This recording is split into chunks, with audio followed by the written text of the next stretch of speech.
Just waiting for it to load. All right, here we go. Hey, everybody, and welcome to Swoop Podcast with your hosts, Josh Sanchez and Dante Fantuzzi. Dante, what's going on? How are you feeling? What's up, brother? How we doing? Oh, man, it's been one heck of a Philly sports week, man. We got a lot to talk about today for this podcast. For you guys just tuning in, me and Dante, for our first podcast, we did a live stream of the NFL draft. Yes, And sir. boy, did the birds not disappoint. So we're going to talk about the Eagles, the NFL draft. We have a big Sixers game one tomorrow. What's going on with Embiid? We'll touch base on that. And then we'll wrap up with some Phillies discussion too, just for a little bit, because I know they're on a roll. So Dante, first we'll start with the highlight of the week, the Eagles draft. If you were to give it a grade, what grade would you give it? I gotta go with a solid A. A solid A. Um, the reason why I don't want to give it an A plus is because you know what, man? Let me not care. I gotta go A plus, man. There was nothing Howie didn't do bad all week. He killed it from top to bottom. Howie just I don't know. It's just Howie magic. I mean, for Jalen Carter to fall to you at 9, I mean, who really expected that? Um, and then to trade up one pick, you only had to give up a fourth round pick, a future fourth. Come on now, that's not bad at all. Then you get Nolan Smith Jr. to fall to you at 30. Rumor had it they received plenty of phone calls but refused to make any trades because that was their guy. So not only that, I mean, you get two picks that were ranked in the top 15 overall in the draft. Jalen Carter obviously being one. Arguably the best draft prospect to come to the draft this year. And then a lot of mocks had Nolan Smith being taken by the Eagles at 10. So, for you to get two of the top 15 picks at 9 and 30, I mean, sign me up. I'm all for it. I'm all for it. And then to get Kaylee Ringo in the 4th round.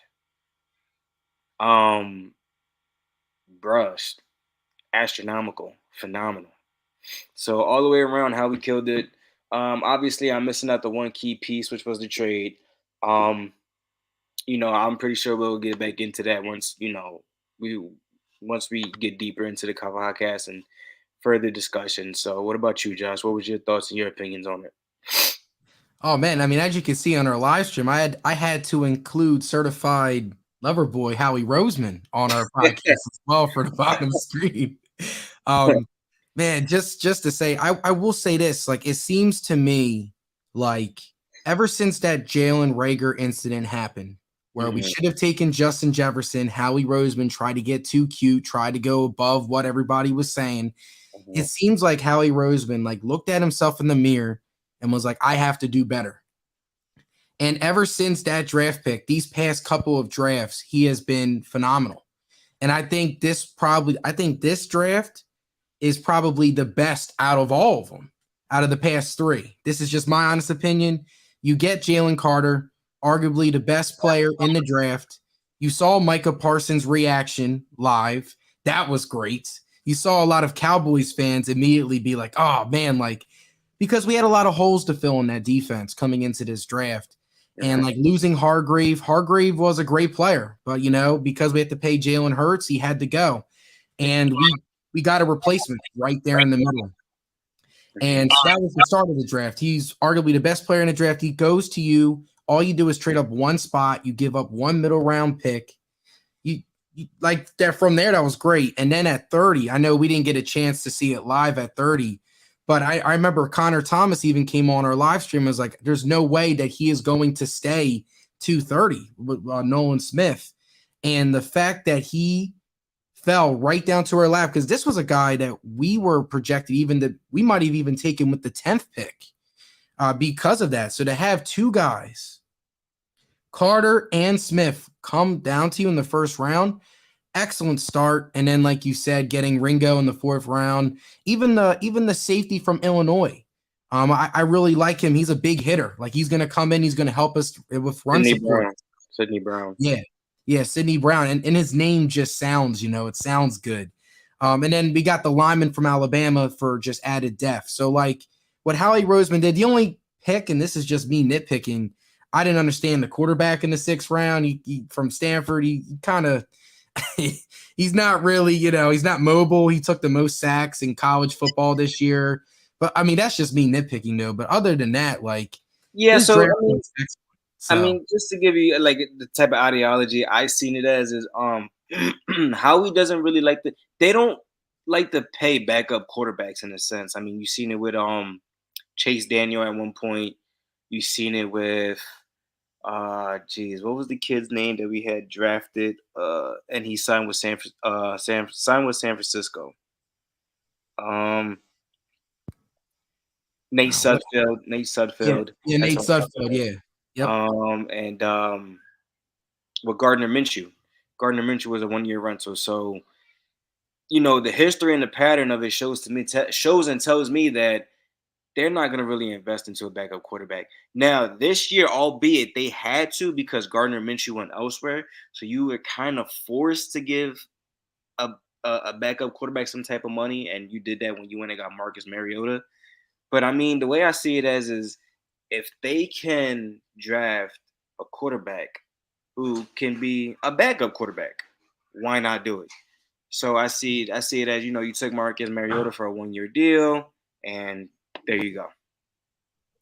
Yeah, I completely agree, and I understand it. That's just me again, just like nitpicking. For my grade, I got to go with you an A.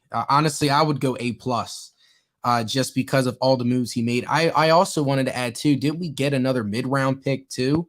Because I know he traded one of our 6 for a 5th-round pick next year with the Buccaneers. So like we got, even though like we gave up a 4th, in the Carter trade, we ended up getting a 5th back.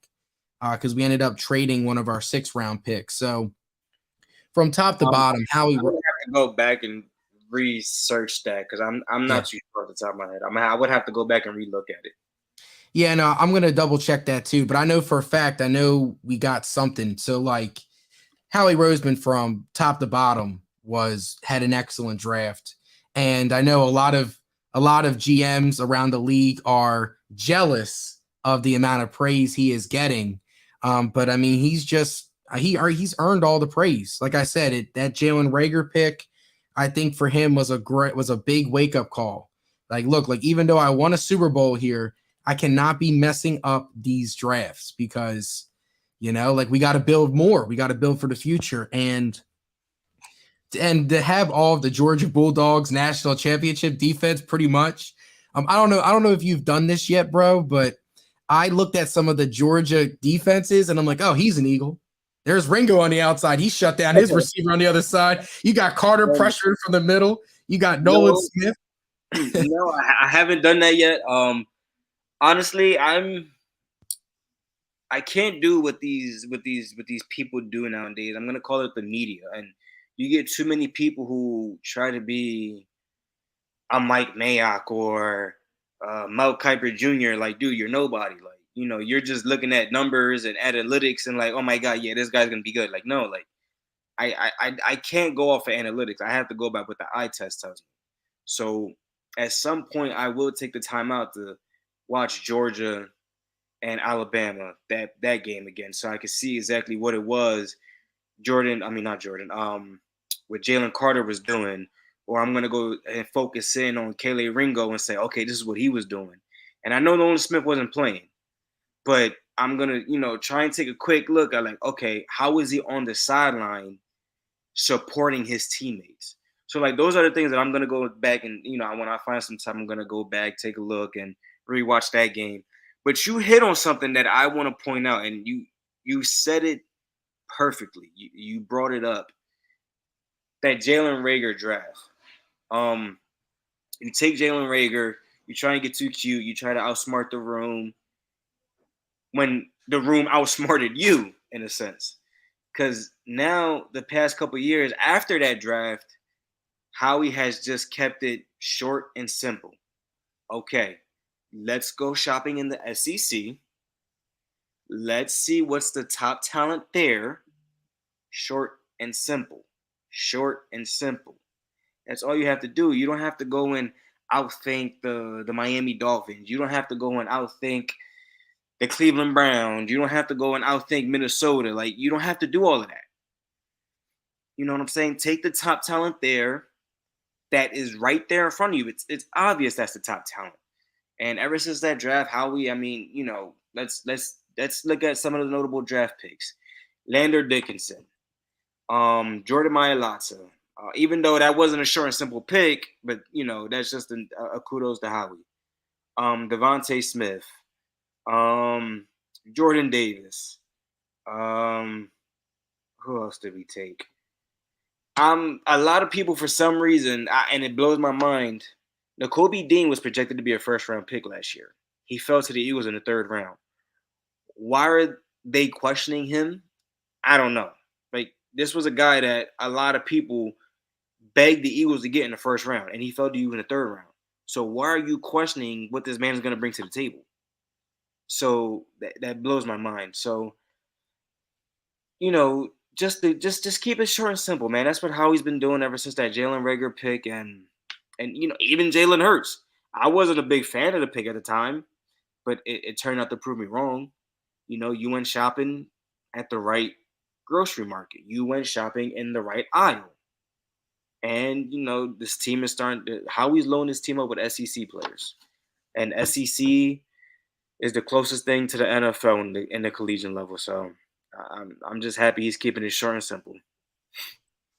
Yeah, Dante, like just like you said, right? Just keeping it simple. That is what Howie Roseman, it seems like that pick really changed him. And it's great to see. And if you're an Eagles fan, like me and you both are, it's great. I honestly think this is the start of something. We're getting younger. We have a mixture of veterans, and our young guys are right there. And another point I just wanted to add to you is like these guys that we're drafting, like with like Nakobe Dean and even Jordan Davis of last year. Like we got them just for depth pieces. Like, I mean, we gave them, this is your year to just feel the NFL out. Like Nakobe Dean could have played more snaps if he really wanted to. But like this is what Howie's been doing in the draft is when we draft guys, like there's some right that are gonna come in and like punch in right away, but it's all for a build. It's all for the next season. It's all for like there's a plan in store. So him getting Dean in the third round, like we might not have seen in his results right away, but I know this year, having a year under his belt, I'm expecting him to take the next step. So you never know with these draft prospects, but I just wanted to add that too, like what you're saying. He kept it simple. SEC is the closest thing to the NFL. Georgia's defense has been historic, probably one of the all-time best defenses, right up there, honestly, in terms of shutdown defense. And then you got Alabama on the offensive side, just really taking strides forward. So hats off to Howie Roseman for a wonderful draft, keeping it simple. And I'm excited for this year. I know our schedule is going to be a lot tougher than it was last year, but I think it's going to be a lot of great tests. And I think one of the biggest upgrades is getting rid of Jonathan Gannon. So just to add a little more smack, seeing him in the draft, that's a name that I just cannot stand at all. And I heard his name a lot on He's the the reason why I draft. was depressed for 2 weeks. But I mean, so just to take a quick pivot, not a full pivot.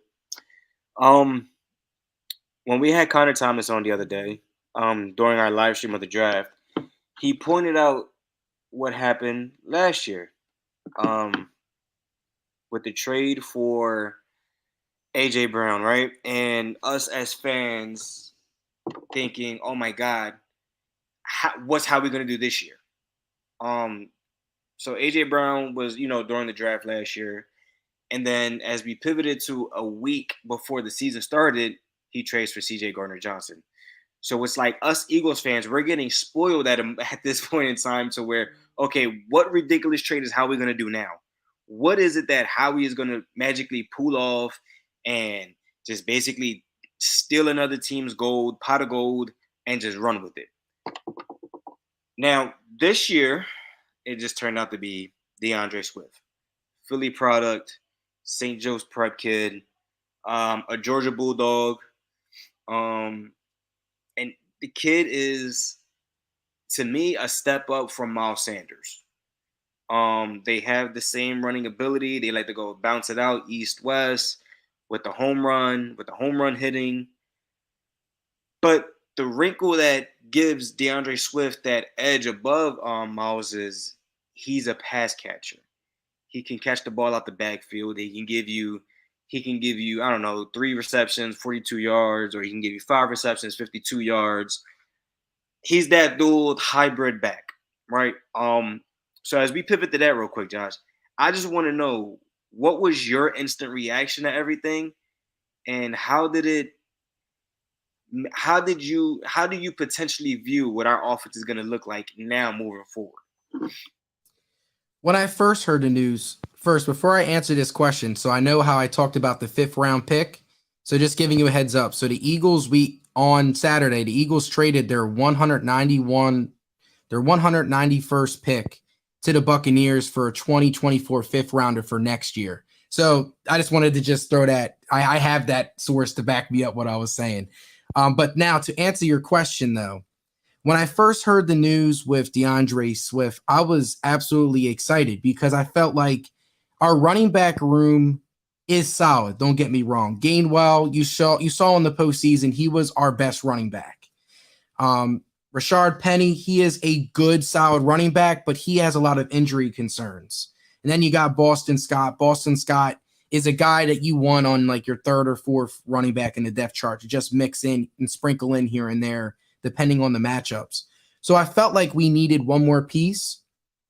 And I remember when we did our draft show for the 1st round, I mentioned that I wanted us to take a running back in the later rounds. Just take a flyer on a young guy, just add him to the mix, because having 4 running backs and one with an injury concern can help you out there, because the running backs, they take a beating. So when we got DeAndre Swift, I was absolutely ecstatic. I was excited. I was like, he is honestly like that extra piece that can get us over the top. So I know with him and Miles Sanders, like you said, he is a little bit of an upgrade compared to Miles Sanders. There is going to be, some durability concerns, but I think him being in a rotation, like I see him being a guy that will get the most touches. He might not start every game, but he might end up the game with the most touches because of the rotation. And like you said, his pass catching ability is amazing. Years ahead of Miles Sanders is pass catching ability. So adding that dynamic into the offense is going to be great. I think Hurts is going to take less hits now because he can check it down to Swift right away. I also know Gainwell's also expanding as a pass catcher too. And another element that I love is that he is from Philadelphia. So he's going to have that home cooking similar to Hassan Reddick last year. It's that psychology aspect of sports that no one likes to talk about. You go back home. You're going to have that extra motivation. You're around your people more. Like, you feel more comfortable. So I also wanted to add that dynamic too into the mix for Swift. I think this is a match made, and having that rotation is something the Eagles want. That is going to just be, it's going to be great. It's going to be great, Dante. So I love the fit. Just nervous about his durability, but I think if we limit his touches, we should be good to go. But how do you feel about the trade? Um, don't get me wrong. I'm excited for what could be with this potential trade. I'm excited that DeAndre Swift, his potential, he's yet to hit his ceiling. That's the scary part. But the reason why he can't hit that ceiling is because his durability, like you mentioned, he's yet to finish a full season. He hasn't touched 1,000 yards. He hasn't touched certain things in his game because of his durability. But when he's on, the best ability is availability. That's the best ability in all of sports. But it's the fact that his availability is always limited. And the reason why I'm a little on edge for it is because I can't have my RB1 and my RB2 week to week on the injured list. I can't do that. I can't go week to week with, okay, is DeAndre Swift going to play this week? Or is Rashad Penny going to play this week? Or are they both going to be out this week? Okay, Kenny Gainwell, what can I get from you this week? Damn. Okay, Boston Scott outside of the Giants. Okay. Uh, Trey Sermon. Can I get you to? No, I can't go in week to week with those thoughts and that type of tension span. To what am I doing? And it's also the fact that like when you mentioned Jalen Hurts. Listen, bro, Jalen Hurts is gonna still get his carries. He's still gonna escape the pocket and run. He's still gonna run a read option. He's still gonna be in position to run the ball and take himself out of a quarterback play. So, with that being said, will it make it easier for DeAndre Swift? Will it make it easier for Rashad Penny? Absolutely. But we're talking about two guys that are so vulnerable to the hamstrings. Like for example, DeAndre Swift is just both his hamstrings. We've seen it in Detroit. Rashad Penny, we've seen it in Seattle. So it's like, okay, I like it. I like what the potential could be. I like the fact that if I get a healthy DeAndre Swift for a full year, oh, he's going to give me the same amount of rushing yards that Miles Sanders gave me last year. But what's going to top it off is that when there's nothing downfield for Jalen, oh, he's going to give it to DeAndre Swift, and he can make 1-2 guys miss, and he's gone. That's what puts the icing on the cake. But it's, damn, what if these guys get tackled and now they're going to be out for the next 3 games? And it's like, if whoever's going to watch this or see this is going to be like, may disagree with me, but it's like, history shows there's a track pattern here. You know what I'm saying? I can't tell into the future. I could just give me what's on the history channel, whatever it is, and what I've seen before. Those are the facts. That's what I can go with. So it's like, yes, am I excited to see DeAndre Swift get back there and think like, wow, this Eagle team can really give you 35 points a game. Like this team can really, this offense can give you 35 points a game and give this defense that is a mixture of old and young some breathing, some capability to not have to put so much tension and stress like, oh my God, we got to get a stop here because if not, the offense might not score and et cetera, et cetera. So it's like, do I like what it could turn out to be? Absolutely. But do I have that full confidence in saying, yeah, DeAndre Swift and Rashad Penny going to give me a full 17-game season? No. I hate to be that guy. I hate to be that guy. But I'm that guy right now.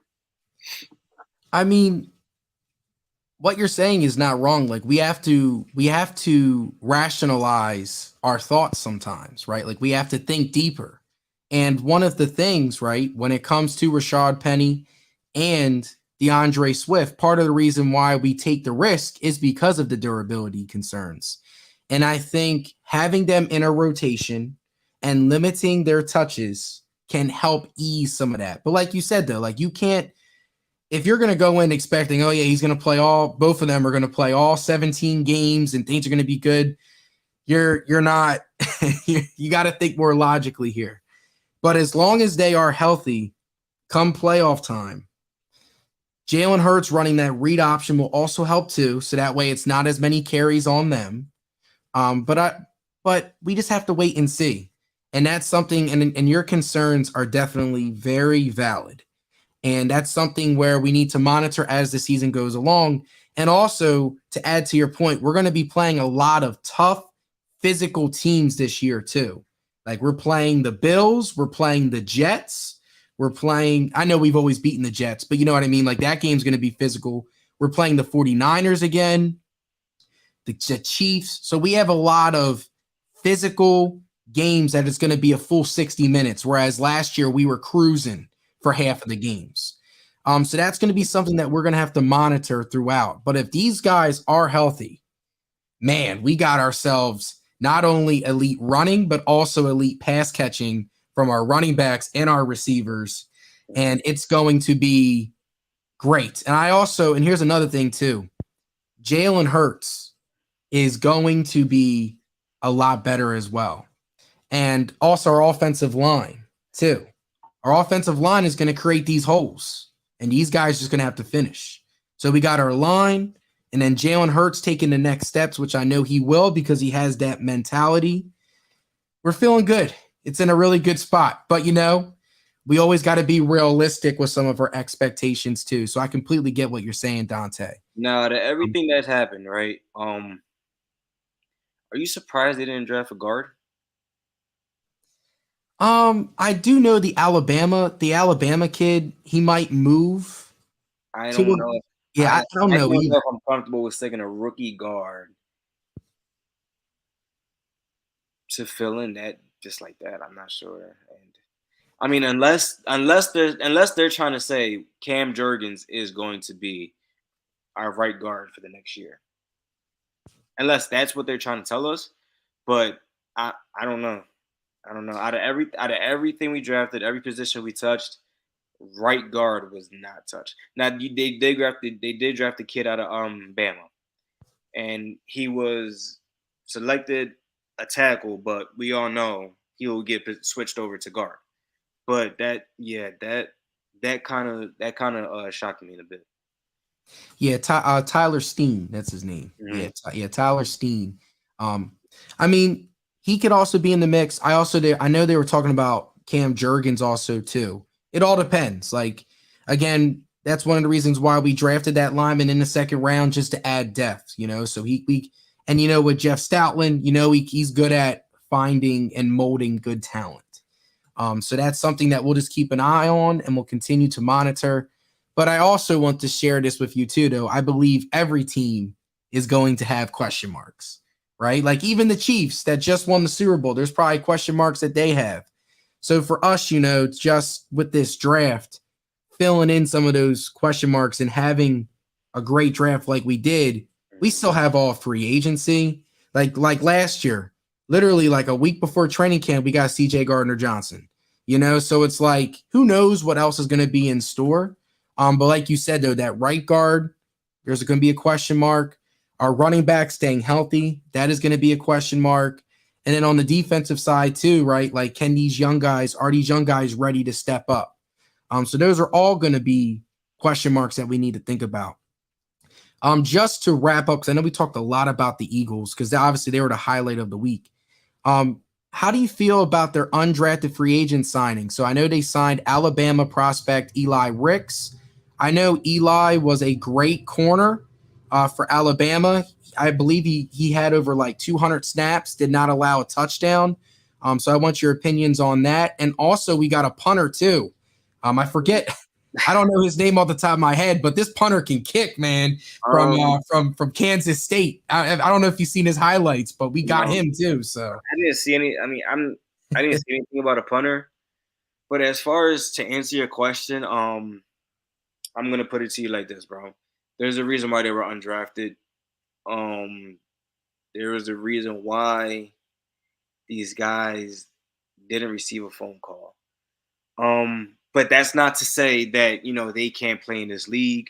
That's not to say anything like that. But as far as Eli Ricks and the other kid that they took, there was another kid that they took. I can't think of his name off the top of my head. But these are just guys that, like I told you about earlier, brother, I'm gonna have to just watch film, see what my eyes tell me. And, for anybody that's like, okay, you know, they look these guys up on YouTube, don't watch the highlights. I'm gonna tell you, don't watch highlights because there's a reason it's highlight. Like these are the plays that they've made, and it's only 2 or 3 minutes, and it's not all in one game. It's the course of an entire season. So don't go watching highlights if you want to watch these guys. What I like to do is I like to go and okay, kid play for Alabama. Let me go watch the game against Texas. Let me go watch the game against Georgia from the previous year. Let me see what they did lining up from the top of the top talent. These guys that we know are for sure going to the NFL. For sure, first, second, third round picks. Like, I want to see what they did against those guys. So that's the way I view it. So because I haven't really watched the film on any of these guys yet, I really don't have an opinion yet. But yeah, for anybody that's gonna watch this and say, "Oh well, his 3-minute highlight reel against Morgan State. Ain't none of them guys getting drafted. Ain't none of them dudes 5-star, 4-star recruits. Like, no, these are 2, 3-star recruits that are going over there, hoping for a chance. So, and there's no disrespect to them. You know what I'm saying? Because when we look at guys like Cooper Kupp, who was a 0-star athlete coming out of high school, Devontae Smith, a 2-star athlete coming out of high school, there's no disrespect to them. But you know, I want to see what these guys did, these undrafted kids do against the top of the top, the cream de la creme, as they say. Like these are the guys. This is what I want to see them do against those top talents. Yeah, and I think that is a really good way to look at film, right? Because we can't just look at the highlight tapes. Like you said, the highlights are the highlights. There's a reason why it's a highlight reel. But let's look at the play-by-play film. Let's see moments where you might out if you're for instance, you're scouting a defensive lineman, right? Let's look at the plays where you took on a double team. Or let's say the plays right where you almost got to the quarterback, you put a pressure. It might not be a highlight because you didn't get the sack, but you got the pressure, right? So these are all things that we need to look at. So I just know that was one of the free agents, Eli Ricks, that really stood out to me. And I was like, oh, wow, like to go over 200 plus snaps, not allow a touchdown, and playing for Alabama. I know he played against a lot of tough talent. The fact that he didn't get drafted, or there's like you said, there's probably like a bigger story there. But I just wanted to throw that out there and just see how you were, if there was anything there. And, that's something too, as we get more time, we'll look at the tape and we'll come back. Cause I honestly think he has a shot at making the team. I feel good about him. I looked at some of his stuff. Yeah, I wouldn't dispute anybody against making the team. Because there's so many areas of a football team that have to be filled. It ain't just okay. We got this undrafted rookie out of Alabama, Eli Ricks. Yeah, let's just throw him in the fire. No. If he needs time to groom and develop as a cornerback, okay, well, let's see what he can do on special teams. Let's see how good he is as a gunner. There's different positions and different areas of a football team and on the field that can be covered than just, yeah, I watched this guy's 2-3 minute highlight reel. Just throw him in there. Just throw him in there. Like, no. No. And then not only on top of that, but cornerback, quarterback, and running back are the 3 hardest positions that translate from high school to college to the NFL. Those are the 3 hardest positions. So if this kid is talented, as a lot of these people say, okay, let this kid sit for 2 years. Let him learn. You have Darius Slay, who's one of the better premier cornerbacks, and you have James Bradbury on the opposite side, who's one of the better premier cornerbacks in this league. Let them learn. Let these young dudes learn. Let them study film, because in my opinion, you get better in the film room. So let them make. And let's see when 2-3 years down the line come, and if the coaching staff feels comfortable with, okay, you know what, Darius Slay is 35 years old. He's taking a step down. We got this kid Josh Joby. We got Eli Ricks. We want to throw them in there. We're so confident, super confident they can get the job done. They're playing their tails off. Let's get them in there. Okay, cool. This Rook sat down for 2 years. He did his due diligence. Throw him in the fire now. Let's see what he's got. They did it with Troy Vincent and no, not Troy Vincent. It was Lito Brown and Lito Shepard and is it Lito Shepard and Sheldon Brown. They did it with them. You had two top cornerbacks that year, but you went and took Lito Shepard and Sheldon Brown the following year. They sat for a year, learned, studied, took their falls and their hits, and what happened? As soon as Troy Vincent left, and I can't remember the other cornerbacks left, the other cornerback that was there, as soon as they bounced, these two stepped right in. So yeah, I completely agree. I just wanted to, just see how you feel. And just to wrap up all of our Eagles draft, me and Dante, we both rated this an A draft for Howie Roseman. That's why I added his little funny picture right there for us to join us on our stream today. Drake and Howie definitely linked up. I know I saw that picture. I saw that picture on social media. I was like, I have to download this and I have to add it to the stream. He has to join us today just because Howie out here looking like a Philly cat. Oh man, North. if he ever had this look, that would be hilarious. So that was one Philadelphia team. Now we got to transition to a little bit of the next one. So I know the Sixers, they have a very big playoff series coming up. Game 1 is Monday against the Boston Celtics. This whole Embiid stuff, it's just been a day-by-day mess. It's to the point where like I need to remove myself from any Joel Embiid news until tomorrow at 6:00 when the report is either he's playing or he's not.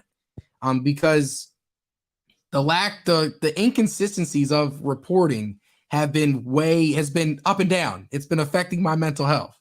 So Dante, how are you feeling about the Sixers? Because this is a huge series. This is pretty much the season right here. So I see you doing the gestures. How are we feeling? From like a scale of 1 to 10, or yeah, just in general, 1 to 10, if you want to put a number on it. If 10, 0. Oh man, 0. I mean, let's look at the grand scape of things, okay? Every year, Joel Embiid has went into the playoffs injured or got injured in the first round. I think it was, when was it? 2018, the broken face off the shoulder by Fultz. 2019, my man had the poops and the knee injury. Okay. 2020, we go into the bubble. I wasn't a big fan of the bubble. I didn't really watch it. Yeah, Simmons, he was healthy, but Simmons was out. Simmons was hurt. So we ended up getting bounced in the first round by Boston. 2021 was, I think it was the torn meniscus. Yep, and then last year was the broken face again from Pascal Siakam and the thumb injury. Yep.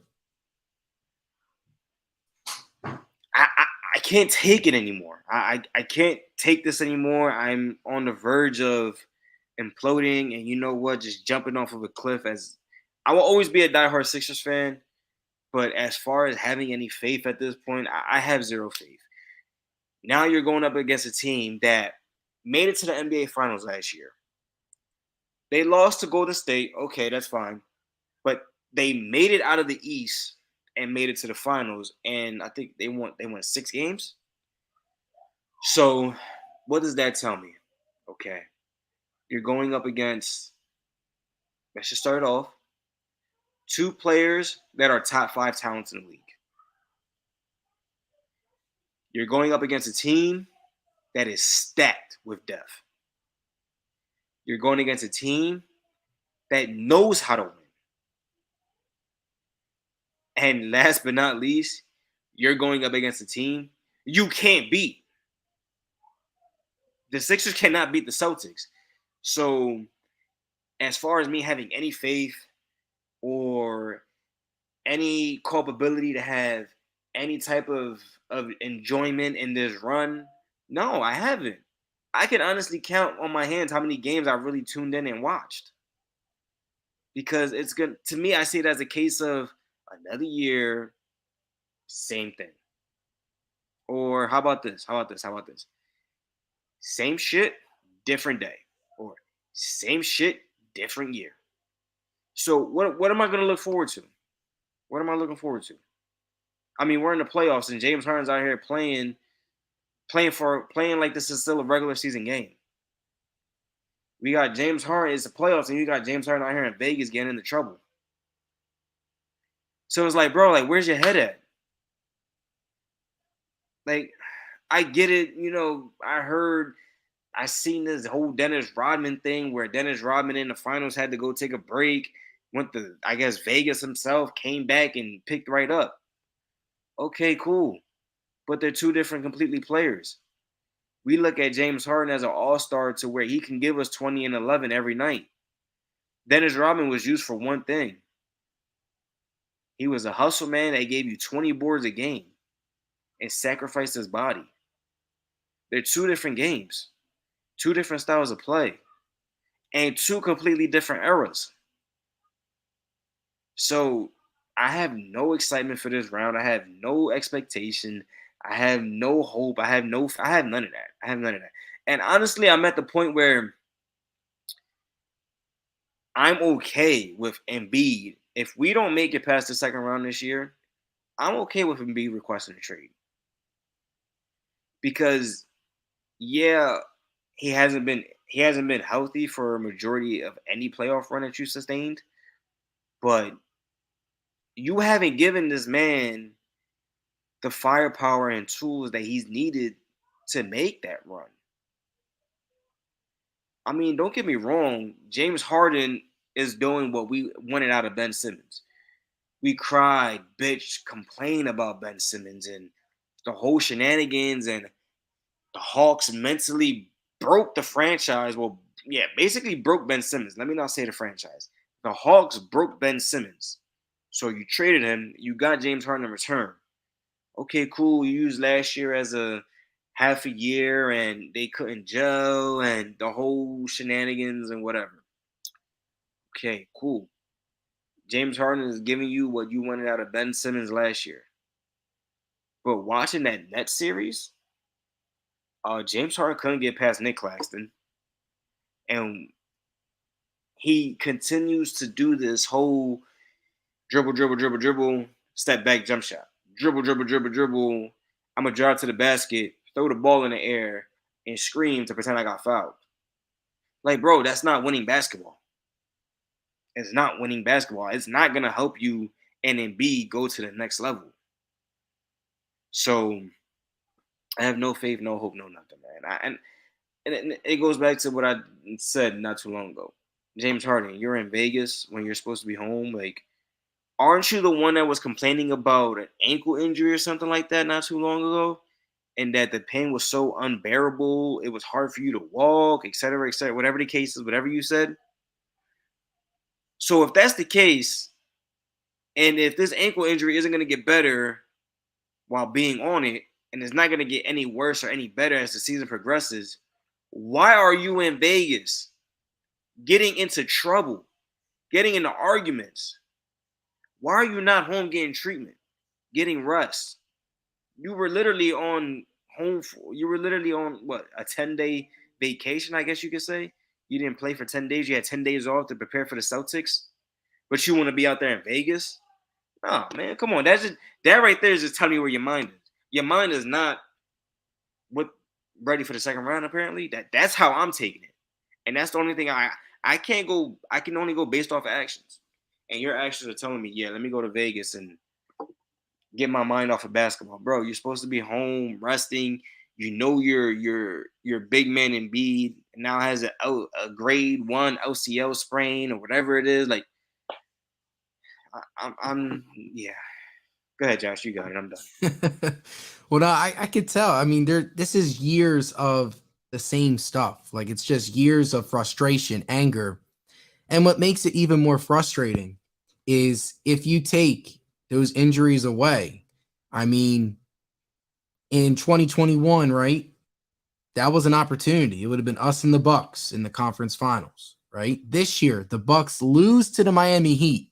So the East is wide open. And the fact that it's like the same problems. You got Embiid, and I don't know what it has been with him. It's every time in the first round, game 3, he gets hurt. The first 2 games he plays, we're like, oh man, the Sixers, they look great. Like, they look like, oh man, they're ready to take the next step. And then that first game, either on the road, an injury happens. Like even last year, Embiid hit that shot. I was screaming. We were hyped. Like, man, like, this is a big step because the Raptors are good. He hurt his thumb in the first half of that game. So it's like game 3 in the first round, he just should not play. But yeah, it's just like it's the same stuff every single year. And I'm not gonna lie, like I thought about, like if we don't get past this series, I wouldn't, like you said, I would not be mad if Embiid was like, hey, like I want to go to Miami. I want to join with Jimmy Butler, or like, hey, like I want to go to the Warriors, or I want to go somewhere else, right? Like, because I mean, like, how many years is going to be the same? Can I But just point out? I'm not trying to cut you off, but can I just point out one thing? Can you picture a Miami Heat team with Jimmy Butler, Joel Embiid, and Eric Spoelstra? I'm sorry. The reason why Miami can only make it this far is because of Spoelstra and Jimmy. oh yeah, I completely agree. Like Because of those two right there. So you go and add the best player in the league to that team. Oh my god. Oh my god. oh, I know, and I would not even be mad just because, like, I mean, we've seen this in sports where teams get to this point where they've tried so many different avenues in different ways. Like we went from Simmons to Harden, we went from Butler in the crew, to now, we added Danny Green and we had all these other guys, right? So we've tried so much, and I honestly think this is the best Sixers team that we have in recent. So this is like it feels like this is our best shot. But I also have to be patient too, though, right? Because although this stuff is happening and it's frustrating, and we do need to lower our expectations, we have to be patient because with sports, like we're one bounce away. Harden can go in there tomorrow night, drop 30, 10, and 10. And then we're coming in on our next podcast saying, wow, we actually stole game one from Boston. Because don't get me wrong, Boston has had our number, but that Hawks series, they won a game without DeJounte Murray in Boston. So like, and the Hawks, they're Ice tray. you know what I mean? Like, That who was an knows? ice tray game. Who knows? Maybe Maxey goes into the Garden, drops 30. Who knows? So like, That just reminded me. Maxey's not good against Boston. well, He struggles against them. yes, he has had a rough. Derek White is one of the most underrated. Him and Brogdon as a duo. They kill us every time we play them. I looked up the stats, Dante. Malcolm Brogdon against the Sixers is shooting like 55% from three, 60% from the field. White is shooting over 50% from three. Those are the guys that are killing us. Our defense on Tatum has been great. And here's the thing with the Celtics. And I just wanted to just throw this out to you. They live by the three-point shot. So there's going to be at least two nights in that series where they're not going to hit a lot from three. The question is, can game one, if Embiid doesn't play, can that be one of those nights where we get Boston that is ice cold from three and a Maxey or a Harden gives you 30 in the Garden? I mean, it's doable, but like you said, though, same stuff, different year, expectations. With the Sixers team, you don't know what the heck is going to happen. And I think that is the problem. Like, we like comfort, right? Like the Eagles, like we're building. Like with the Eagles, a plan that they got. With the Sixers, you have no idea what the heck is going to happen. You got Harden in Vegas 1 second, and then you have Harden dropping 30 another second. You got Maxey with his potential, right? Because he's young, he's learning. Tobias Harris is very underrated. He's actually stepped up. But like one of the things I will say though, this team versus last year, with Embiid out, this team has stepped up. And they have had plenty of games. Like they played the Heat in Miami. They beat them by 30 without Embiid. They beat the Nets in this playoff series without Embiid. I know that game wasn't the prettiest, but Paul Reed got it done. Melton has been great. So like we have better role players than in the past. So we just have to wait and see. But like you said, though, I could tell they have hurt you many years, and they've also hurt me too. But I got to add a little more optimism here because you never know with basketball. You just never know. I just want to take it back real quick to what you said. Malcolm Brogdon, Derek White, Al Horford, who didn't know how to play basketball when he came here, but the moment he went back to Boston, okay, no problem. And so this is where the differential separates between Boston and Philly, right? Philly, we can hope. Like we're like, oh my God, we need Harden to give us a solid 2025. We need Maxey. Oh, I hope Tobias can give us a good 20. Can Maxey break out of it? Can Maxey do this? Can Maxey do that? It's like, okay. But when you look at Boston, though, it's like, shit, listen, if Tatum go 0 for 15, Jaylen Brown went 11 for 23. Damn, my guy Derek White just dropped 4 threes, got 17 points. Malcolm Brogdon just dropped 22 off the bench. Like, damn, what's going on? Damn. And then it's like over here for Philly, we're like, please, please. Their depth is so much deeper than ours. So it's like when Maxey goes to the bench, well, and when Embiid goes to the bench and you got that second unit out there. Doc Rivers, for some reason, likes to throw an all-bench unit out there with one starter. Like, bro, what are you doing? Then it's like when Embiid's on the bench, when Embiid goes back to the bench, you're up 8. Then when he's back in the game, they're down 7. So it's like we just need to make this make sense. And just like our bench is not capable of holding a lead. You don't really have a solid player to come off the bench and be like, okay, I'm going to give you a solid 14 points coming off this bench tonight, every single night we play this team. Or every single night we tie up these laces and go out there. You don't have that. Like, that's the difference between – and then, like, it kills me. Al Horford will go 0 for 7. But when they need that timely bucket and that man is wide open, he's hitting it. Yeah, I know, and honestly, this has just been just throughout the years whenever we play, because we're always neck and neck with them. But then it's like Al Horford hits a shot, or Derek White hits 4 threes, or even before then, like we played him early in the year, Blake Griffin hit like 6 threes in a game. It's like every time we play them, someone just steps up and just plays above their expectations. Whereas with the Sixers, you never know. But I will say this. I will give Doc Rivers a little bit more credit. He has been playing Paul Reed more. Paul Reed off the bench has been a difference maker.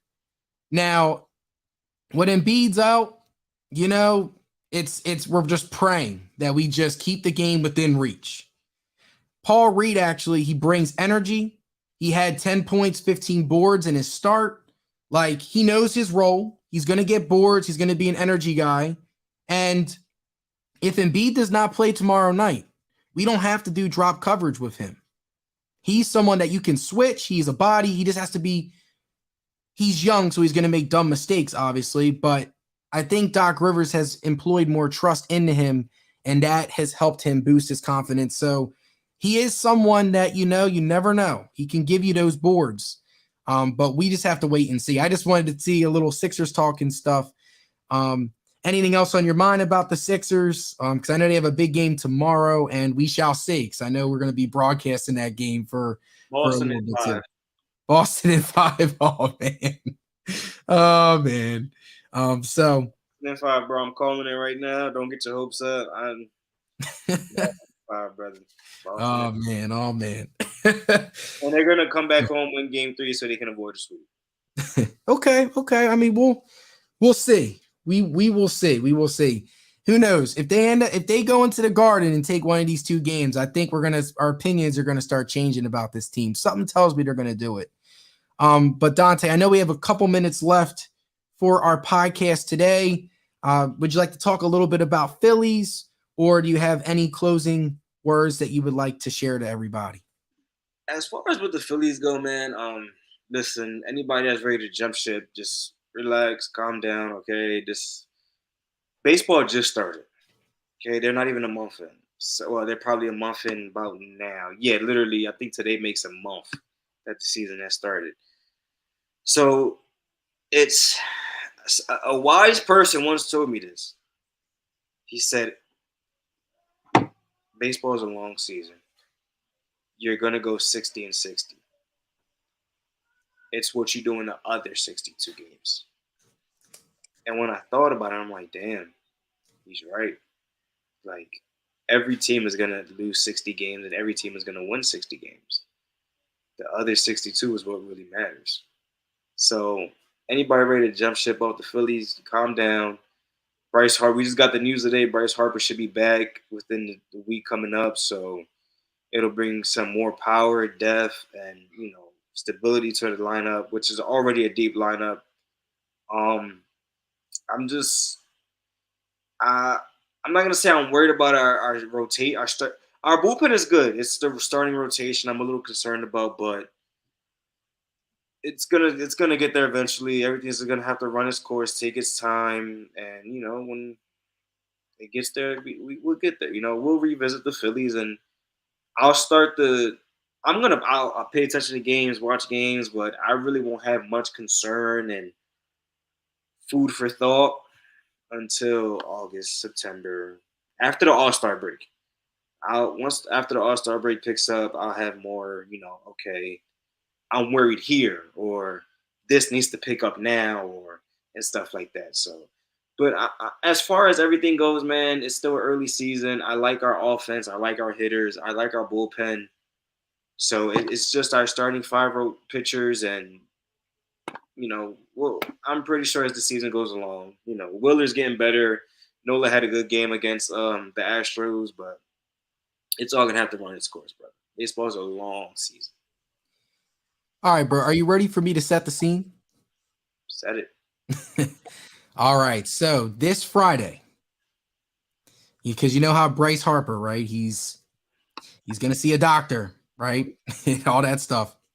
This Friday, Bryce Harper is cleared, good to go. First game back, Citizens Bank Park. Bryce Harper's ready. That's also going to be the same date, Game 3.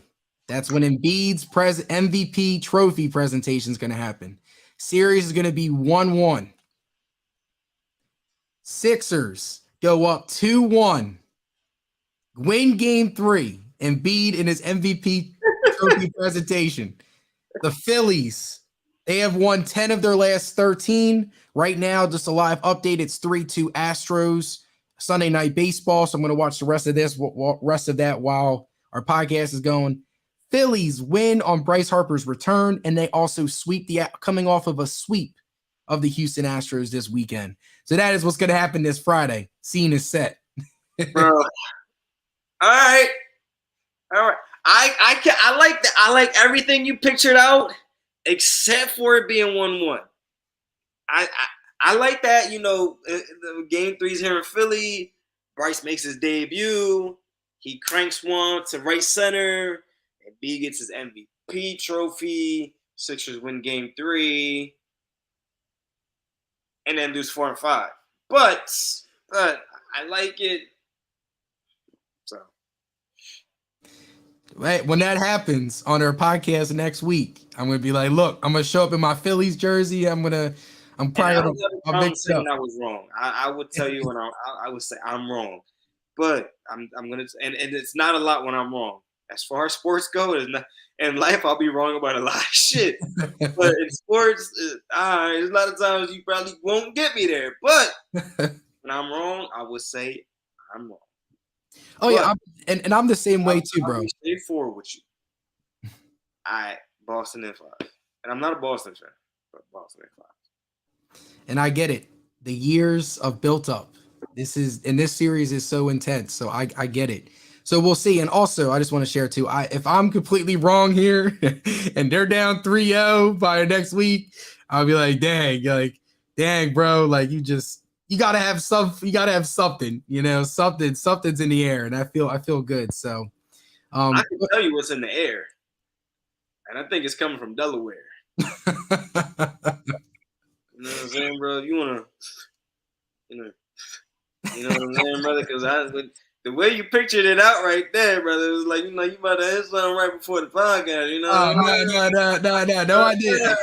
Hey, brother? You know what Oh man.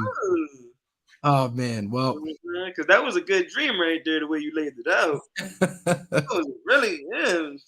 Oh man. Listen, brother, I'll take the drive out there to Delaware, and I'll put the broken pieces back together for you. You know what I'm saying? Because Boston, that's all I'm saying. And I'm not a Boston fan. I'm a diehard Sixers fan. But I'm a realist.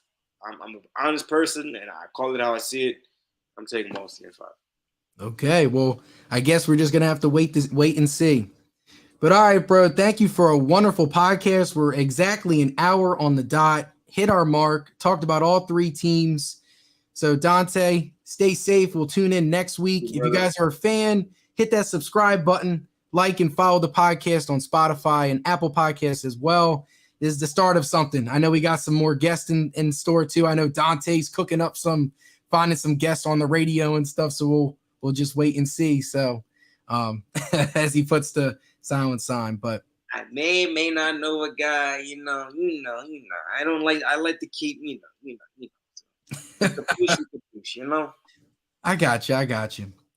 Well, all right, bro. Take it easy. Stay safe. Everyone listening, stay safe as well. And this is the end of Swoop Podcast. Swoop.